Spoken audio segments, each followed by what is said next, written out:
Hey everybody, welcome to Big Balls Fantasy Football, the show with powerful picks, sexy super fans, and is really fun. I'm your host, 20-year fantasy veteran, and real Bears fan, Greg Reifsteck. And I'm your co-host, Jenilee, also a 10-year fantasy veteran, and as you can see, I like the Chicago Bears as well. And so does little Zoe here. She has her jersey on this week. And together we are the beauty and the beast of fantasy football experts. So the reason I'm doing the whole real thing, and of course Jenilee is a real fan too, is the Twitterverse blew up this week after the Bears game, after the Bears loss that made us drop to 2-3. And Lamar Houston decided to go on Twitter, on his Twitter feed, and rant 4 or 5 tweets about Bear fans being real Bear fans and not standing by the team. I quote, "Where are my real," with a little bear, couldn't even say bear, "where are my real Bear fans? The ones who don't waver during the storm, the tough ones, those who are the ones we need, those are the ones we need, the rest of you can eat dirt." How does that make you feel as a Bears fan? I just think it's not something a player should do. Obviously, he's only played 5 games with the Bears. We just signed him in free agency. I'm pretty sure that the coach is going to say something to him about that. One thing that they love about Houston is that he's a fiery guy on the field. He's been pretty great against the run. That's one of the reasons we signed him in free agency. But I just don't think you should ever go on social media. When will players learn, and celebrities and all this, that people follow you, and we do tend as media people to extra blow up things that celebrities say and players say, and I just don't think it was a good idea. That's not the way to gain fans in Chicago. He should know it. Being a former Raider, they're a huge diehard fan base. We are a huge diehard fan base. Just don't mess with us. Why poke us? Why poke the bear, so to speak? And it's just not a smart move. And you're not winning games. Right. So of course your fans are going to be upset when you're not winning games. You have a losing record. No sacks and under 500. Shut up. So let's leave it at that. Had to get it off my chest because I just kept reading about it and going, damn. So, you got to actually watch the Bears game this week at the Tin Horn. I unfortunately had company in town that were from Chicago but weren't football fans, so I got stuck listening on the radio on the way to and from LAX. But tell us what you saw.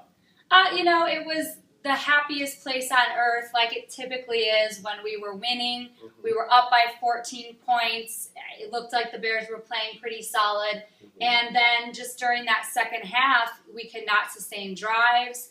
It just seemed like we couldn't get anything going offensively. We're an offensive-minded team.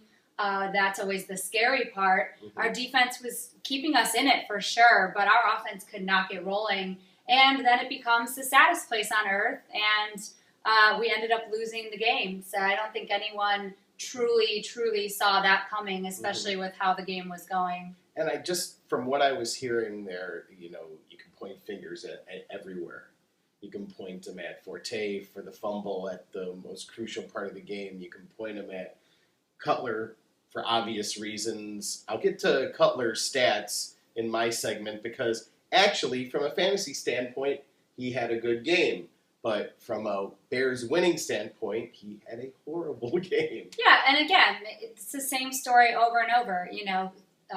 2-2, or shall we say, that touchdown interception ratio, and he didn't get it done. And the games that we have won this year, he has taken care of the ball. He has thrown no interceptions in the games we've won, and you just can't have those mistakes. Want to run down the Bears stats? Yeah, absolutely. So, for Bears, fantasy-wise, of course, since we're a fantasy show, Alshon had a good day. He had 6 catches for 97 yards and a touchdown. I had him in a league. I played against him in a league. Like, that always happens. So, good for me and bad for me. B. Marsh did not do much. Trustman has said that they need to get him more looks. They have to get him more targets. He only had 3 catches for 44 yards. Martellus Bennett had his slowest week so far of the season. He had 3 catches for 17 yards. And Forte had a great day fantasy-wise for you guys.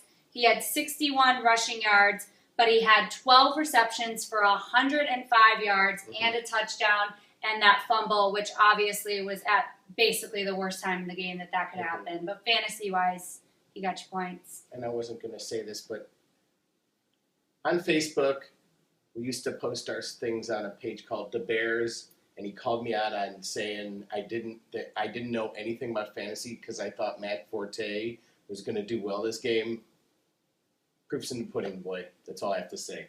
Anyway. Yeah, they were getting him.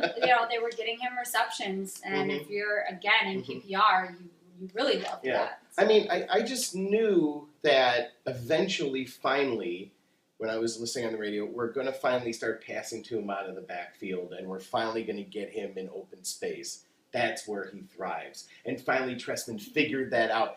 You can't pound Forte up the middle. You pass to him on slant routes, you pass to him out in open space, he's going to get you points. But they had also said that the game plan during those first 3 games, because of the defenses they were playing, their plan wasn't to run the ball. Their plan wasn't to get him going as much. Now, these last 2 defenses they've played are not very good against the run. So there you go. They get him going early, and it's a good thing. Yeah, it is shocking. Carolina used to be good against the run, but I knew they weren't, and that's why I gave them to you guys. My other 2 picks, sorry about them last week, but Forte was a stud last week.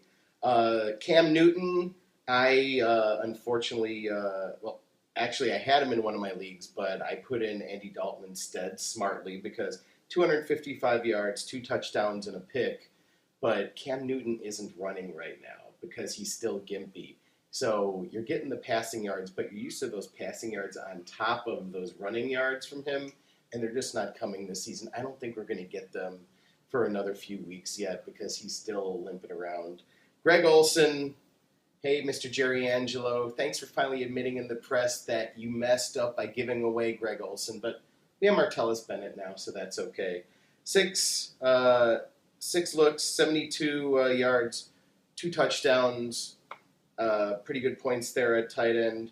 No Panther receivers had over 50 yards and no touchdowns. No touchdowns for the Panther receivers. So, to show you a little bit that our defense wasn't playing terrible, they were definitely keeping us in this game. They didn't allow any receivers to get touchdowns. They couldn't do anything against Greg Olsen. That's obvious in the stats. And the Bears defense also only gave up 321 yards of offense. So again, I do not call this a defensive loss. To me, this one was on the offense. The offense needed to put up more points and not get turnovers. What else about the Bears offense? Of course, first half we looked pretty good. Second half in a lot of these games, even the games that we've eked out, except for the Jets game actually, which was the only one that was the reverse. Second half. And the Niners. Yeah. The Niners. Yeah, but the Niners was the second half. Yeah, but I mean, these last 2 games, we haven't put it together. We haven't put it together these last few games. It's a flip-flop of our first 2 games, actually. Just, we need to keep consistency. Jay Cutler needs to concentrate. He can't get into his own head. He needs to catch the ball. And also, the receivers can't do drops either. I mean, there were drops by Jeffrey. There were drops by all the receivers, actually. Marshall, of course, as well, but he's injured. But here's the deal. Either play Marshall and play him healthy or keep him out a week, let him get healthy. We have Santonio Holmes. We're able to actually do something else on offense. I know B. Marsh is B. Marsh. But well, he says he's healthy right now. He said he was the healthiest last week that he's been since injuring himself. So a healthy B. Marsh needs to see more targets. Definitely. Anything else? Just that the turnover ratio, the Bears had 4 and the Panthers had 3. So again, you cannot have that many turnovers and win the game. Bears only scored 3 points in the second half. 3 points in the second half is not going to win you games. It's not going to happen. So Definitely unless not. you're blowing the team out, and clearly we weren't doing that. Definitely not. So this show, we are going to have a fun little segment this week that we're going to end with. That's going to be called studs and duds, where we're actually going to give you some players that actually were surprises that went late in your draft that actually have come on and gotten people really good fantasy points that had very, very low rankings in the drafts. And then we're going to have players that were the exact opposite. LaShawn McCoy. And See, he gave mine away already. Oh, but sorry. He's the Stevan Ridley of this season. I'm sorry, but I'll have more to say about that. exactly. And so we're going to have more. That's just an example of studs and duds that are going to come up at the end. But this week, I'm going first. Yep, Beast Mode is first up.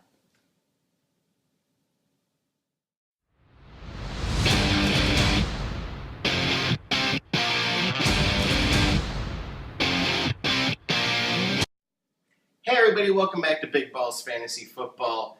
It's Greg the Beast with your 3 Beast Mode picks this week that are going to help you with your lineups in Week 6. You're dealing with 2 bye week teams this week, dealing with the Saints and the Chiefs, so it's not too horrible.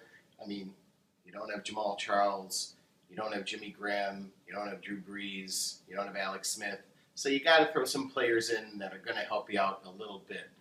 My first pick this week is a guy that, yes, he has had trouble winning the Bears games, but as we always say here on Big Balls Fantasy Football, your quarterback doesn't need to be winning games. He just needs to be doing well for you in fantasy. This falls under the Tony Romo category. This falls under the Phillip Rivers category. Now it's my Bears, my Homer Bears. Jay Cutler is my first Beast Mode pick because just fantasy-wise, he has been studding out except for the interceptions. He is the number 6 fantasy quarterback right now. Unbelievable. Who would have thought that? Nobody took this guy in their drafts, maybe as your second quarterback in a deep league, but otherwise you didn't think he was going to be too much on the radar. I mean, here at Big Balls Fantasy Football, we told you, because we know he has B. Marsh, he has Bennett, he has Jeffrey, he's going to get you the points. Let's go through his stats. Completed 28 of 38 passes for 289 yards with 2 touchdowns and 2 picks against the Panthers last week.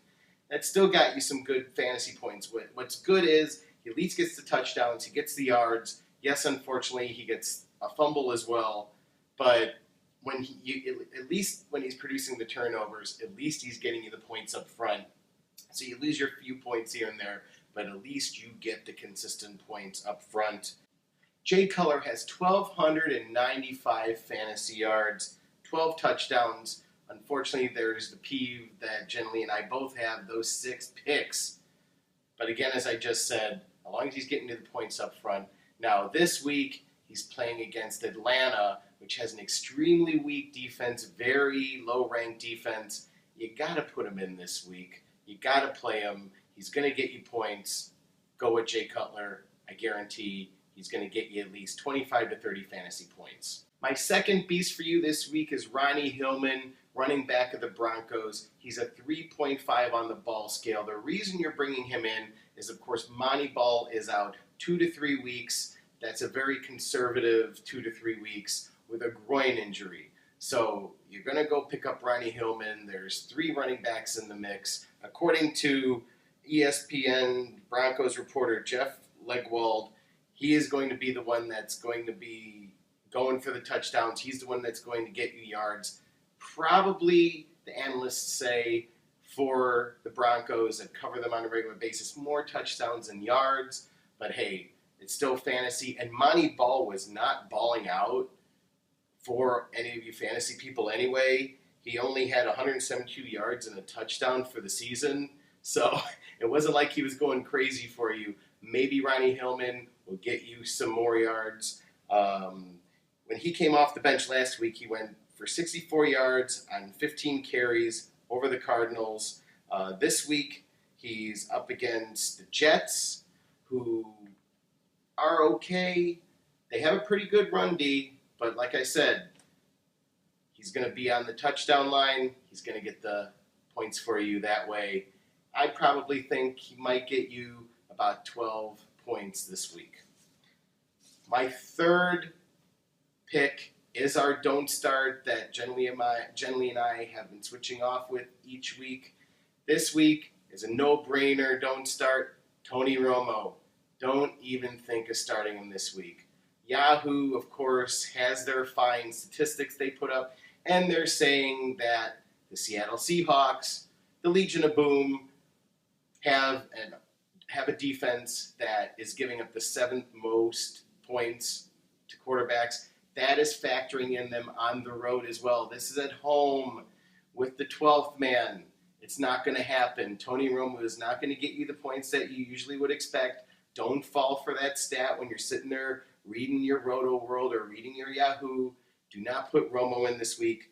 He has struggled against solid defenses. He struggled against the San Francisco defense with 3 picks in week 1. He struggled against the Titans in week 2. Avoid this matchup and do not put in Tony Romo this week. All right, we are going to give you Jenilee's Real Men next. Stay tuned. I need a real man. Have you seen him? Zoe and I welcome you to week 6 of my Real Man segment. I have 3 picks for you this week. My super ballsy picks didn't do so great last week, so I'm sorry about that, but I had to go ballsy one week and not give you the obvious ones. So next time I'm hoping my ballsy ones will get a few more points. However, this week I have solid picks for you. My first pick this week is quarterback Eli Manning. He is a 2 balls pick on the scale. He's looking a lot better than last year. Last year was a terrible year for him. It was a terrible year for the Giants, but the Giants as a whole are looking a lot better.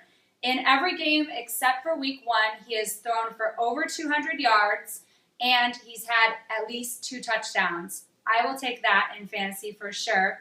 The last 3 weeks, he has only had 1 interception. I wish I could be saying the same for my quarterback, Jay Cutler, but I can't. But there, he's not losing you points, which is always a good thing. The Eagles' defense is who he plays this week, and they've given up at least 20 fantasy points to every quarterback that they've played so far. I think he's going to get you 20 points. I actually think he's going to get you closer to 30 points, depending on how your league scores. Last week, they gave Austin Davis of the Rams, they gave up 375 yards and 3 touchdowns. If Austin Davis can do it, I think Eli Manning, who's won 2 Super Bowls, can do that as well. And the Eagles are 29th versus the pass. This is an important game for both teams, obviously. It's Sunday Night Football. It's a big divisional matchup. So go ahead, get Eli Manning in your lineup, especially if you're missing Drew Brees. I know I'm going to try to go out and get him and stick him in my lineup. So I'm giving you advice that I'm actually using. My second pick, moving on, is running back Eddie Lacy, and he's a 2 on the ball scale. Now, I get it. He has had a tough start to this season, but let's face it, the Packers' offense had a very tough start to this season. Their offense struggled through their first 3 games, but they have picked it up a lot in their last 2 games, and Lacy has picked it up a lot. He had 3 very tough run defenses in his first 3 games. These last 2 defenses have not been as tough. He went for 105 yards and 2 touchdowns last week against the Vikings, and he had a touchdown the week before against my Bears as well, so he finally got in the end zone. They play Miami this week away, and in week 3, Miami gave up a lot of fantasy points to Joe McKnight and Niall Davis. Jamal Charles was, of course, injured. Those 2 guys ran all over the Dolphins' defense, and they are not studs like Eddie Lacy typically is. They are giving up an average of 92 rushing yards and 47 receiving yards to running backs each game. So this is a game I think he could go for 100 yards. And they have extra time to prepare for this Week 6 matchup. They played Thursday Night Football last week, so they have some extra time to rest. This is an away game. They're going to want to get Lacy going early. They've been doing that the last 2 weeks, so they're going to want to get him going. That's only going to help out Aaron Rodgers, and I think you have to play him this week. I know you suffered through the first 3 weeks with him, but he's going to start balling out and being more consistent, I predict. And my last pick for this week is wide receiver Deshaun Jackson. He's a 2.5 on the ball scale, but I'm throwing him in my lineup this week. Arizona is who they're playing, and Arizona is giving up the most fantasy points to wide receivers, and they're 31st against the pass. They are struggling a lot against the pass. However, against the run, they're 5th. I think Alfred Morris is going to have a tough day again. He had a tough day, obviously, versus Seattle, and I don't think this is going to be a much better day for Morris. Therefore, the Redskins are going to have to lean on the pass. Kirk Cousins is going to have to get it going with his arm. Deshaun has had 2 games for over 100 yards, and in each of those games, he's had a touchdown as well. So when he is catching and balling out, he's really balling out, which is good. And why he's a 2.5 is because he's slightly dependent on those big plays. Those games that he has had over 100 yards, he's had a couple major deep passes, go for touchdowns, get him down the field. So unfortunately, they're not able to get him those huge plays every game, but I think this is a game that they could definitely do it. And Patrick Peterson is day-to-day with an ankle right now. We're not sure if he's going to play. And of course, if Arizona is without him, they're going to have all types of issues. So Deshaun is a guy that I think should be having another good week for you fantasy owners, and I'm playing him. So again, I'm taking my own advice. I'm going to live or die by the advice I give you guys. And now we're going to move on. We have some studs and duds for you to wrap up this week. It's going to be a fun segment because we're going to talk about who you are surprised by that's going off and who you're bummed out by that you wasted an early round pick on and they're not going off. So tune in and we'll be right back with that.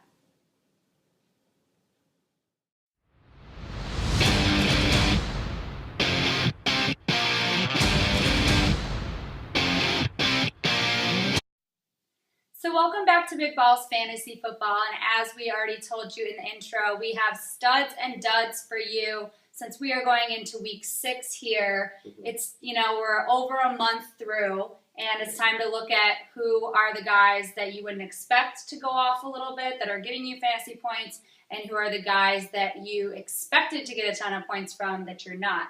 So I'll start us off with my studs. My first stud for so far this season is wide receiver DeAndre Hopkins. He has had double-digit fantasy points every week, depending, of course, on how your league scores, but in most leagues, he's had double-digit fantasy points. He's only had 1 game with less than 60 receiving yards, and he's had touchdowns in 3 games so far. So this one's kind of a surprise for me because it's only his 2nd year in the league. Fitzpatrick is their quarterback, so I really didn't think a lot of fantasy stuff was going to happen with him. He's a guy that was taken very, very late in most leagues. If you're not in a deeper league, he might have been taken slightly earlier, but I don't think anybody saw him as being the guy that you can rely on for double-digit fantasy points and touchdowns. So I think that he's getting it done. I didn't want to mention him in mine because I mentioned him as one of my picks last week. I mean, Steve Smith Sr. had 1 bad week last week, but it's kind of the same kind of a receiver. Yeah.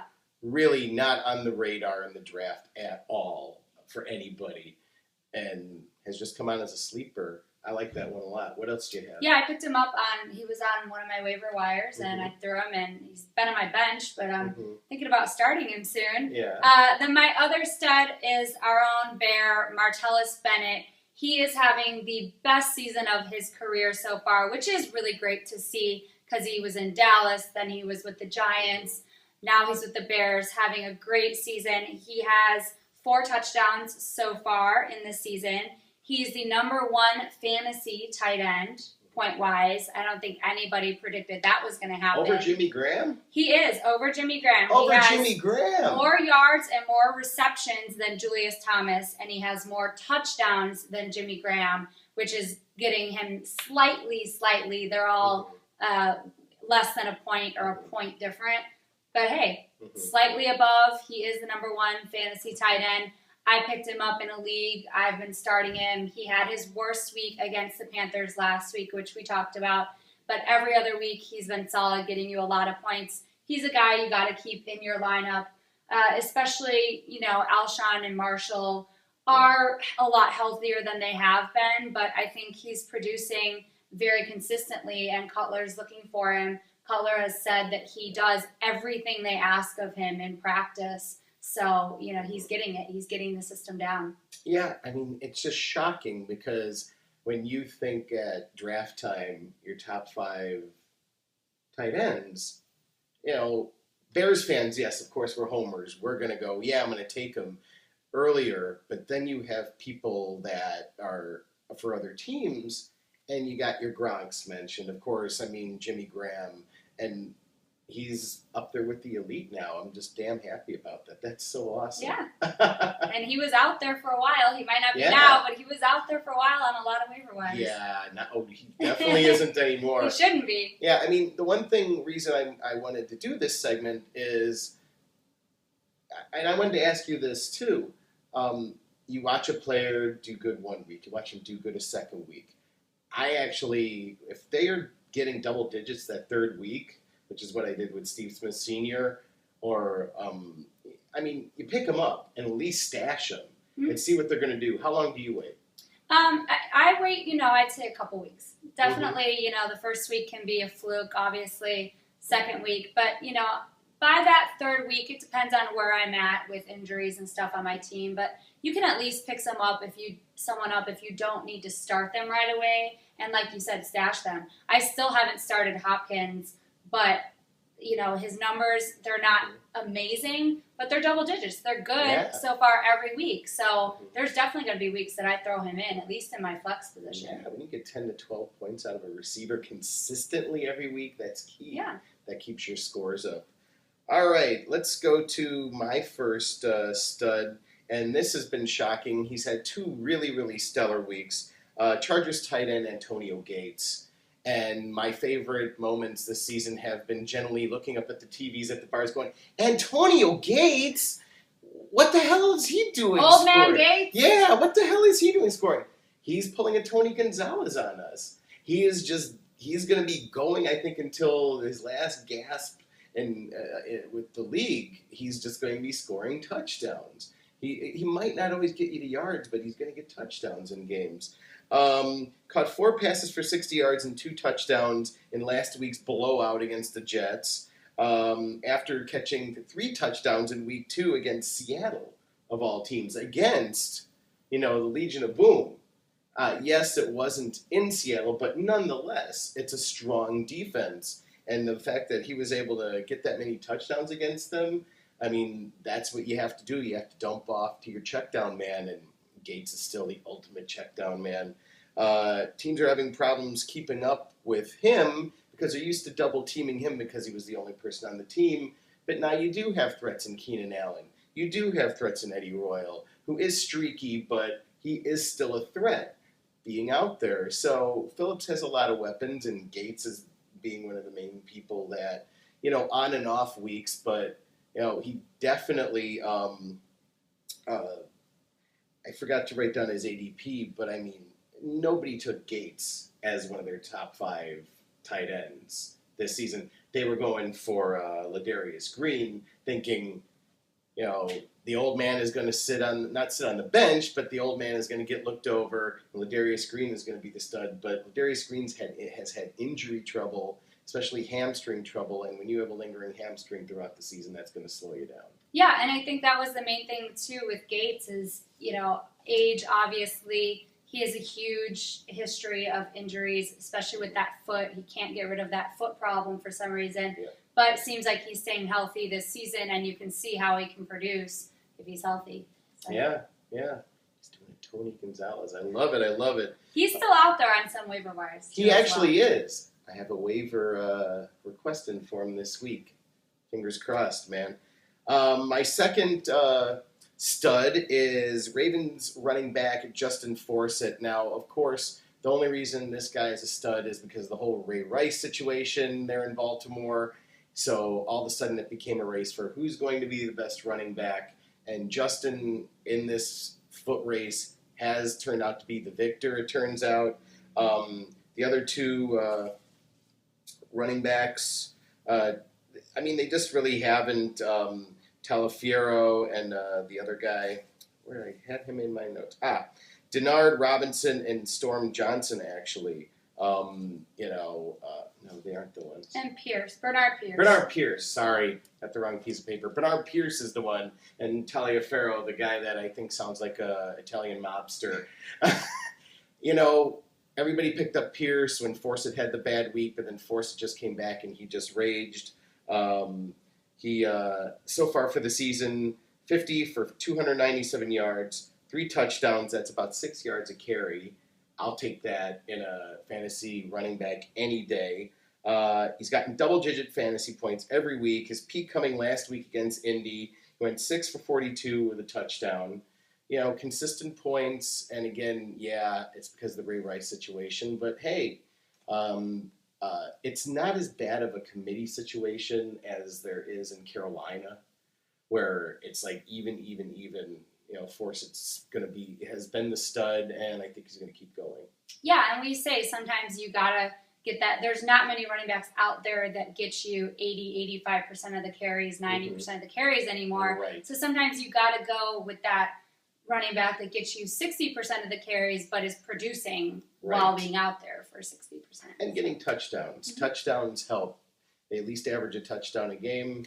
That helps out your score a lot. So let's get on to the duds. Let's get on to the people that really pissed us off. We all know you have a lot of them out there where you picked them in an early round, very high ADP, and just haven't produced for you. Jenilee. Yeah, we already teased this one a little earlier, but my dud, very disappointed because he was my first pick of the draft, and I was the first pick, so he was in the first round and the first pick in one of my drafts. I have him in 2 leagues, actually, is LaShawn McCoy. Where are you, McCoy? I don't see him. He's not on the scoring radar. Pete, you had to agonize over Jamal Charles or him. Yeah. And And Charles hasn't done as well as he did last season either. No. So here's where we're at so far with McCoy. He doesn't have a 100-yard game yet. He only has 1 touchdown in 5 games and 2 fumbles. So more fumbles than touchdowns.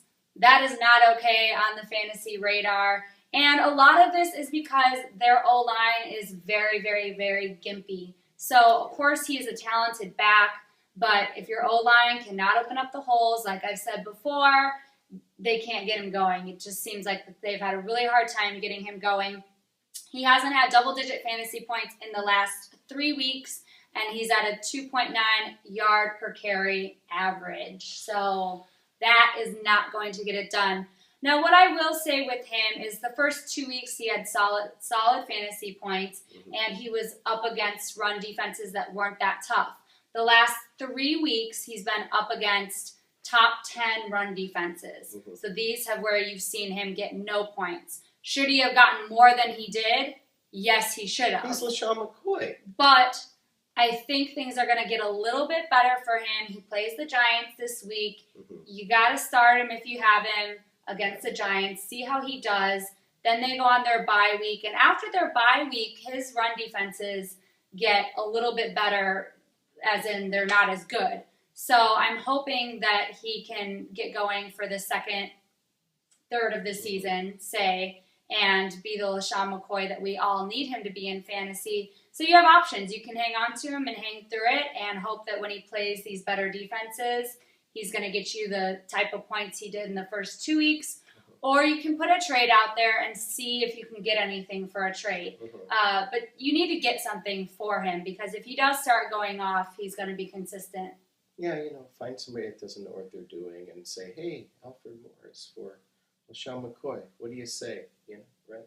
Anyway. I would personally want someone better than Morris. Because I'm in a PPR league. I would want someone that catches the ball more than Morris. Anybody that even knows their salt, that's about as high as you're going to get value-wise right now for him. You're not going to get, you're not going to get a Matt Forte or anything. That's just insane. No. Well, you never know. So, speaking of my dud, another player that went very, very high. His ADP was between 16 and 23, according to Yahoo and most drafts. Yeah, Jaguars running back Toby Gerhart, formerly of the Vikings. saved the team's bacon when AP went out and did really, really well on the Vikings and did well for you fantasy-wise there. Comes to the Jaguars, and just like with Philly, they don't have a very good O-line, and they're not getting the run going. I mean, nothing's happening. Just going back to Philly, Nick Foles isn't getting the points he got last season, and neither is Darren Sproles, who I'm about to dump. A lot of people dumped on the waiver wire this week, so if you don't have an O-line, you're going to run into this, and that's the trouble that Gerhardt's run into. He also has been extremely injury-prone. He sprained his foot on the second carry of last week's game. Ugh. So, that doesn't bode well for him. And his snaps have just decreased week after week after week because he just hasn't produced 48 attempts, 123 yards, and 1 touchdown. Wow, at least he got a touchdown. But still, that's about 20 yards a week. Yeah, that's horrible. Whoa. That's even way worse than McCoy. Exactly. And this was the guy. Everybody thought he was going to be the guy. Toby Gerhardt just didn't do it. You're a total dud. I think he's the dud of the draft, personally. Yeah, and he was that guy that we all said sitting around in drafts, Mm-hmm. This is a chancy one. Like, he can be the most brilliant pickup, Right, when you're right. getting him in the second, third round. He fell to the third round in a lot of drafts. Yeah. Or you're He going to was be gonna like, be why did I do this? Right. And unfortunately, a lot of people, thank goodness, neither you nor I did that in any of our drafts. Because we're big Balls Fantasy Football, but our balls aren't that big. But, man, I feel sorry for anybody that had them. Our condolences. So, another week. Another week in the books. Another week. Week 6. Week 6. Next week, lucky week 7. But speaking of lucky, we have our last run at the Kickstarter. By the time this comes out, it's going to be about maybe 2 or 3 days. Go to Kickstarter.com, type in Big Balls Fantasy Football. We have a long way to go. We need your help. Give a few bucks. We really appreciate it. It'll help finance this season.